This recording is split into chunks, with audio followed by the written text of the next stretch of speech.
Alright guys, welcome back to a new video. So right here I bought 2008 Nissan Murano S. So I just changed the alternator on it. So I just want to show you the belt diagram in case you're driving on the road and your belt snap and you want to put on your belt yourself. You can do it. So on it guys, so right to the back there, that's where the power steering pump is located. That's right here. Right here is the tensioner right here guys. That's the tensioner right here. This is the harmonic balance pulley wheel right here for the crankshaft pulley, and right here that's the tensioner right here. The idle pulley wheel guys. That's the idle pulley wheel right here. This is the AC compressor right there. You have the alternator on the top right here.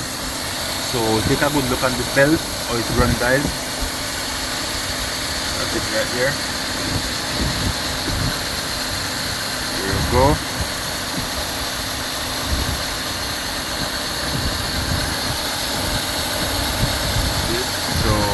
If you find this video useful guys, please like, share, comment and subscribe to my YouTube channel. Thank you all for watching. Catch you another time.